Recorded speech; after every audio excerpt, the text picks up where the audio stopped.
بھائی صاحب نے سوال کیا کہ ہم دیکھتے ہیں کہ مسلمان لوگ اپنے جسم کو مارتے ہیں اور خون کرتے ہیں، کیا ہے؟ قرآن مجید میں کہا بھی نہیں لکھا ہے کہ مسلمان شوڈ پیئرس دی باڈی. قرآن مجید میں کہا نہیں لکھا ہے کہ اپنے جسم کو مارنا چاہیے.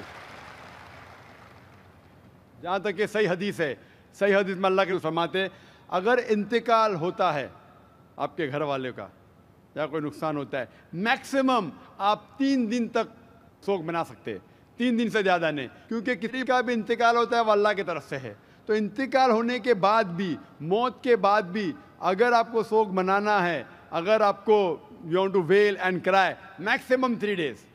تو یہ قرآن اور حدیث کے مطابق نہیں ہے، اور کوئی بھی کرتا ہے تو قرآن کے خلاف کرتا ہے. میں سب کا پہلا سوال کہ خدا نے، ایشور نے ہمیں کیوں بنایا؟ دوسرا سوال کہ خدا نے اتنے مختلف مذاہب کیوں بنائے؟ Why so many religions? اور تیسرا سوال خدا کانٹرڈکٹ کیوں کرتا ہے؟ خدا اختلاف کیوں کرتا ہے؟ پہلے یہ، پہلے وہ، پھر بھگوت گیتا میں، پھر قرآن میں، کیوں ایسا کانٹرڈکشن ہے؟ 3 سوال برابر. پہلا سوال کہ خدا نے ہمیں کیوں بنایا ہے، اس کے پوری تقریر کیا ہوں میں. Purpose of creation, purpose of creation پوری تقریر ہے میری 1.5-2 گھنٹے کی. سوال جواب کے ساتھ 3-3.5 گھنٹے کی، وقت نہیں ہے لیکن مین پوائنٹ کہوں گا. اللہ تعالیٰ فرماتے ہیں سورہ ملک میں، سورہ نمبر 67 ورس نمبر 2 میں، الذی خلق الموت والحیات، کہ اللہ سبحانہ و تعالیٰ نے موت اور زندگی بنائی تاکہ وہ یہ جان سکے آپ لوگ میں سے کون اچھا ہے. تو test which of you is good in deeds. اللہ سبحانہ و تعالیٰ کے کئی مخلوقات ہیں، سب سے بہترین مخلوق ہے انسان. باقی جتنے مخلوقات ہیں وہ مسلم ہیں، وہ آلریڈی اللہ سبحانہ و تعالیٰ کا کہنا مانتے ہیں. ابھی جو انسان ہیں ان کو اجازت دی گئی ہے، فری ول دی گئی ہے کہ وہ اللہ کی بات مانے یا نہ مانے. Almighty God has given us the free will. Free will دیا گیا ہے کہ آپ چاہو تو اللہ کی بات مانو، چاہو تو نہ مانو. یہ فری ول دینے کے بعد اللہ سبحانہ و تعالیٰ نازل کیا ہے کہ اس دنیا کا ٹیسٹ کیا ہے، the rules and regulations. اس دنیا میں انسان کو کس طریقے سے جینا، یہ لکھا گیا قرآن مجید میں. اگر آپ اللہ کے احکامات کے مطابق چلتے ہیں تو آپ سفلتا پائیں گے اور انشاءاللہ جنت میں جائیں گے. اگر احکامات کے مطابق نہیں چلیں گے تو آپ اس ایگزامینیشن میں فیل ہوں گے اور پھر جنت میں نہیں جائیں گے، دوزخ میں جائیں گے. تو this life is a test for the hereafter. یہ زندگی آخرت کے لیے امتحان ہے. میں آپ سے پوچھوں گا کہ آپ کالج کیوں جاتے؟ تو آپ بولیں گے گریجویٹ بننے کے لیے. اب میڈیکل کالج کیوں جاتے؟ تو آپ بولیں گے ڈاکٹر بننے کے لیے. تو ہم یہ دنیا میں آئے ٹیسٹ پاس کرنے کے لیے، کیونکہ اس دنیا میں آنے کے پہلے سورہ اعراف سورہ نمبر 7 آیت نمبر 172 میں لکھا ہے کہ اللہ سبحانہ و تعالیٰ نے ساری انسانیت کو، آدم سے اب تک ساری انسانیت کو from the lines of Adam کھڑا کیا، پوچھا کہ کون ہے عبادت کے لائق، اور سب نے کہا صرف ایک اللہ سبحانہ و تعالیٰ. پھر اللہ تعالیٰ نے پوچھا کہ کون یہ ٹیسٹ کرنا چاہتا ہے.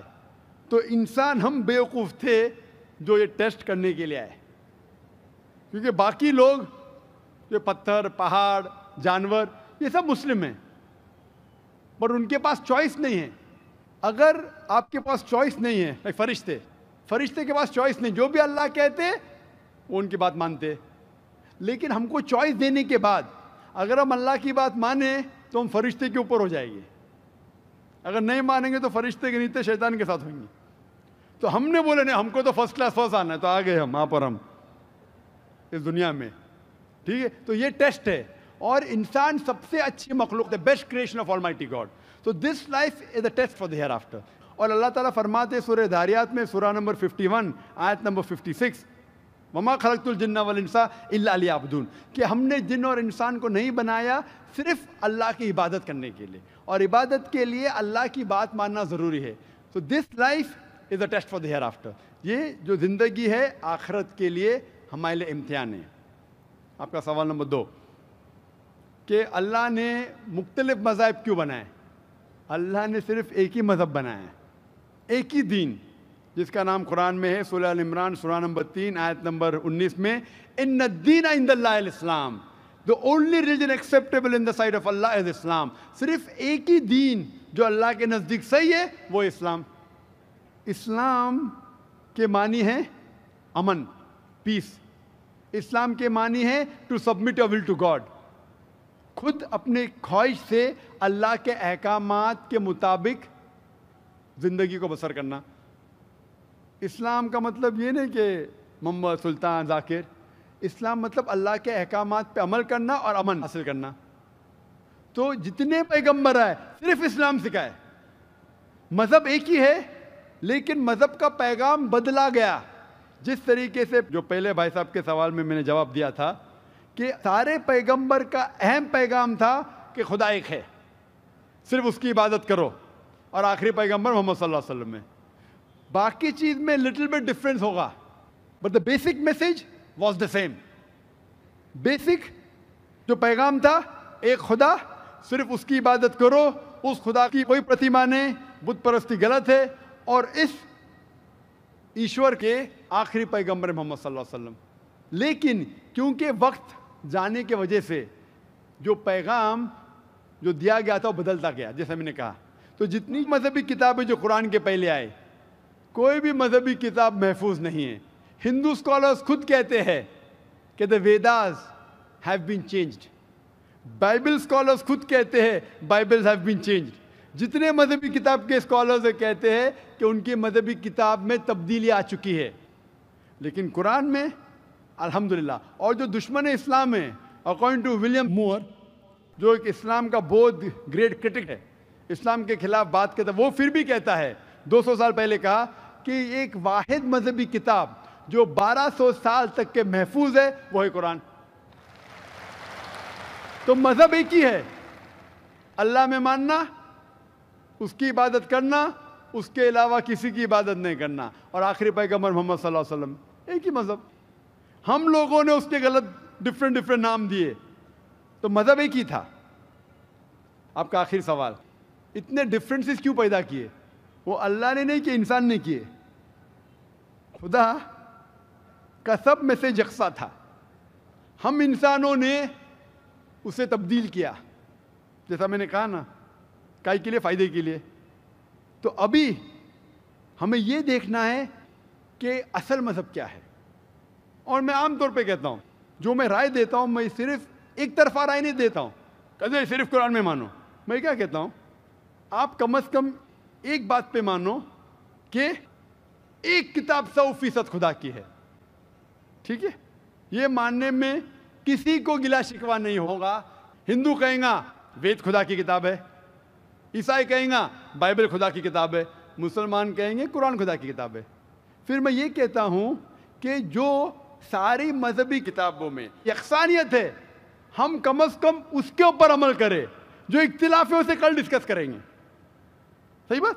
جو یکسانیت ہے, پھر آپ کہہ سکتے یہ تو وید اور قرآن میں ہے, کرسچن کہیں گا یہ بائبل اور قرآن میں, مسلم کہیں گا قرآن اور بائبل میں, قرآن اور وید میں. تو یہ بات تو 100% خدا کی ہے. آپ اس بات کو تسلیم کرتے کیا نہیں؟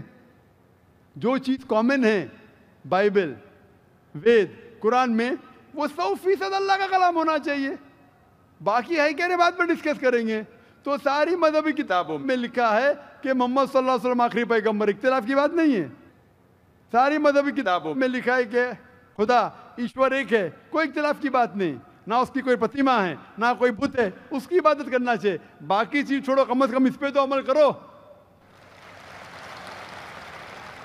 اس طریقے سے میں نے تقریر کی ہندو مذہب اور اسلام میں یکسانیت, عیسائی مذہب اور اسلام میں یکسانیت, اور ثابت کیا کہ بائبل میں لکھا ہے شراب حرام ہے, وید میں لکھا ہے شراب حرام ہے, قرآن میں لکھا ہے شراب حرام ہے, تو شراب مت پیو. ہندو مذہبی کتاب میں لکھا ہے کہ عورتوں کو حجاب کرنا چاہیے, بائبل میں لکھا عورتوں کو حجاب کرنا چاہیے, قرآن میں لکھا عورتوں کو حجاب کرنا چاہیے. کیوں نہیں حجاب کرتے عورت؟ اس طریقے سے آپ ہندو مذہب کتاب پڑھیں گے, لکھا ہے سور کا گوشت کھانا حرام ہے, Vishnu Sutra chapter number 5 verse number 49 میں. بائبل میں لکھا ہے book of Leviticus chapter number 11 verse number 7 and 8, book of Deuteronomy chapter number 14 verse number 8, book of Isaiah chapter number 65 verse number 2 to 5 کہ سور کا گوشت کھانا حرام ہے. قرآن کا تو ذکر کر چکا ہے، 4 جگہ لکھا ہے ہم سور کا گوشت نہیں کھاتے، باقی لوگ کھاتے عیسائی۔ اس طریقے سے میں کہتا ہوں کم از کم یکسانیت پہ تو عمل کرو، اختلافی باتیں بعد میں کریں گے۔ اختلاف انسان نے پیدا کیا، اختلاف پیدا کرنے کے باوجود پھر بھی الحمدللہ جتنی بھی مذہبی کتابیں بدلی گئی ہے اس کے باوجود جو اہم احکامات اب بھی موجود ہے۔ اسی لیے میں آپ سے کہتا ہوں کہ ایک خدا میں مانو، نہ اس کی کوئی پرتیما ہے اور نہ اس کے علاوہ کسی کی عبادت کرو، اور آخری پیغمبر محمد صلی اللہ علیہ وسلم میں مانو۔ Hope the answers the question.